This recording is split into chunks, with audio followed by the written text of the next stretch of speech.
Yay! I have received a very special parcel from Pigment in Tokyo, and these are some very special pigments that I've ordered. So I'm so excited to open it. Don't you love getting mail delivered to your door? Especially when it arrives earlier than it's expected. You know, like this was anticipated to show up on Tuesday, and it arrived today, which is Thursday. So I now get the whole weekend to potentially play with these and explore and experiment, and I'm so excited. So, in case you didn't know, my name is Liz, and I am the curator of Paint with Heart.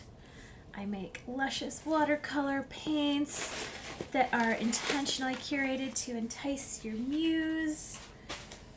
What that means is these paints are just so joyous to use. They're like vibrant, they're quick activating, so you don't have to wait for the water to soak in to be able to get that really vibrant pigment off of it. And they're just so much fun. And so these pigments, and I'm already recognizing that my perception of how much I was ordering was very skewed. This is not as much as I thought I was getting, but that is okay, because this is a tester. So this is inspired by two things. One, a class that I've been taking on color temperature for painters. So it's a color theory type of class. And there's a few pigments that I learned about that I have not previously been familiar with. One of them being PY129, which is green gold. Now, I have only ever known green gold as the hue, the blend of colors in the golden fluid acrylics or golden heavy body acrylics. And also many watercolors have a green gold, but I've only ever used the ones that are blends. And I just recently learned that PY129 is the original pigment for green gold. It's a single pigment, which means that it's going to blend differently with other colors. And it's going to create something slightly different. And so I really wanted to see, what is that? What is that? I want to see it and mix it and try it for myself. This is a cute little spoon that I got. I just like it. I thought this would be really great for when I have to scoop some of my ingredients and add just a little bit more when I'm testing and learning and creating a new recipe. Because every pigment has its own special recipe. And so what do I have here? Ooh, oh my gosh! Wow! Alright, so what was I just talking about? I was talking about this PY129 green gold. Pigment calls this olive green on their website, but it does have the pigment code PY129. And so I have some little samplers. I'm going to test it and try it and see what it does. If we like it, if we want to order more of it and make more of it, or if we just need to test it to compare and make our own blends. And then I also ordered, oh my gosh, this is the magic here. This is what I am just, oh my gosh, over the moon about. This they're calling quinacridone scarlet. It is PR209. That's the pigment code. PR209. You know what that is? That, my friends, is this lovely thing. Quinacridone Coral by Daniel Smith uses PR209.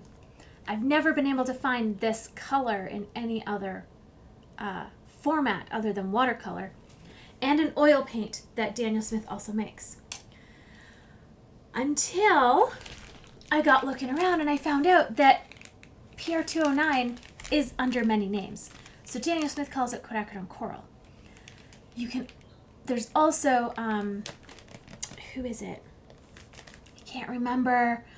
I know Holbein has a version of it, and I know that Daler Ronnie has a version of it. And there's multiple other brands, and some of them call it quinacridone scarlet. Some of them call it, what was the other one? There's a few names for it. So PR209 has different names. And so when I started searching by quinacridone scarlet rather than just quinacridone coral, I found the pigment.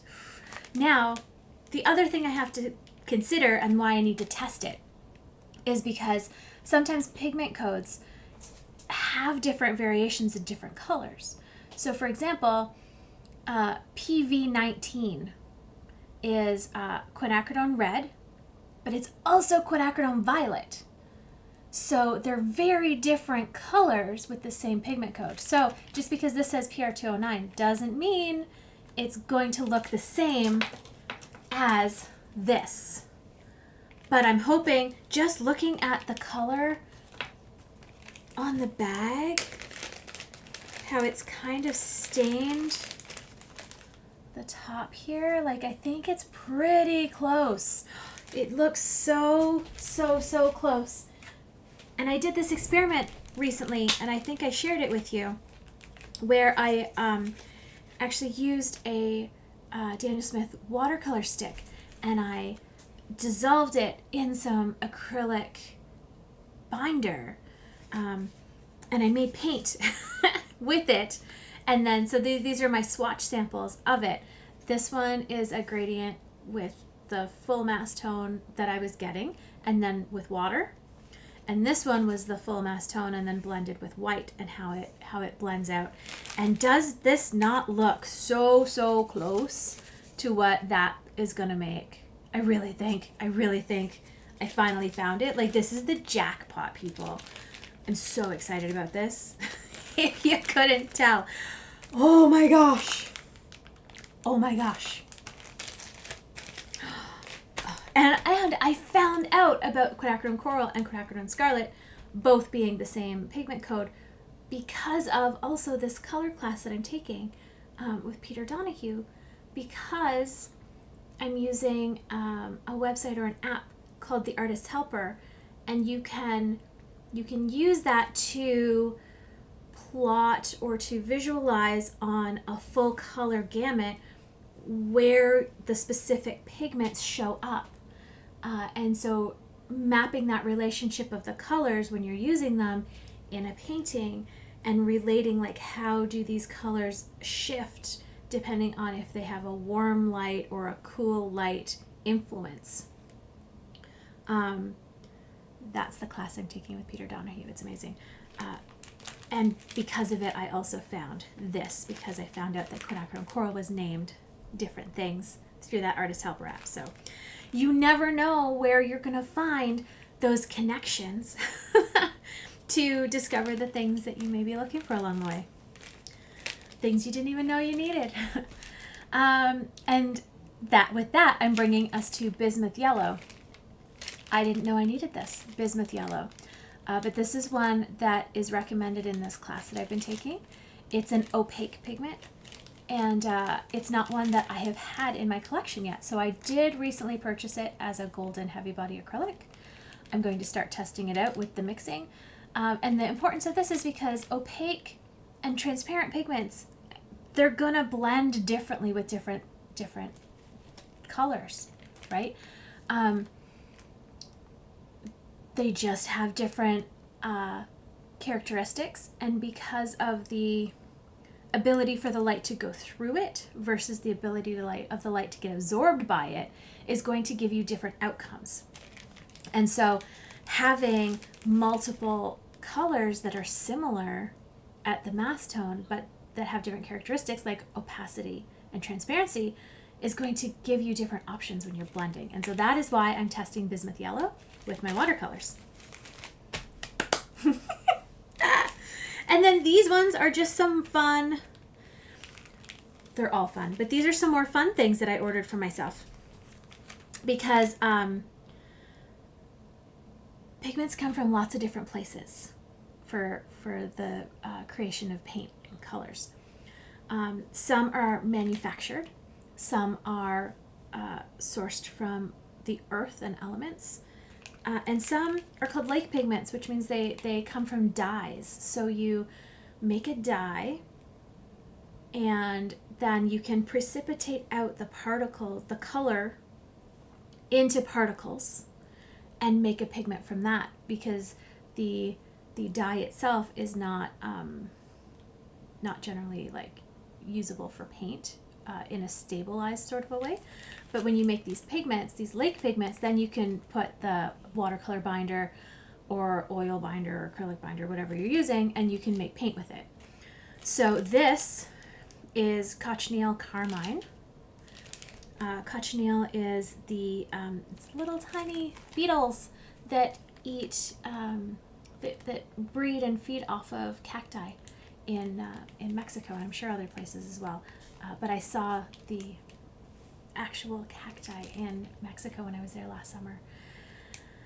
And so I do actually have some cochineal dye that I can use to precipitate the pigments out, but I wanted to get what is sold as a pigment to compare.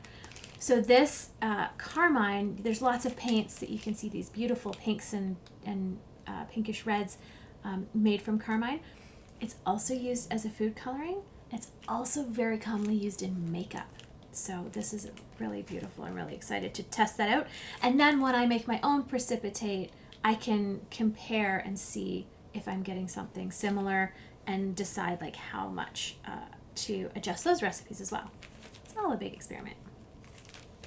I also got indigo, because indigo is another one of those just classic colors, and I want to make sure that when I'm creating my own, I can get it close or similar. And so by getting like a sample of it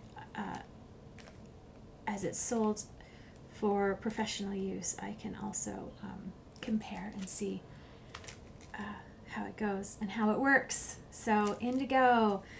And the other one is lac dye, and it is another red. This is another type of beetle, although I'm blanking right now where this beetle is from. They're not, it's different than the cochineal, the lac. Lac beetles also, they use the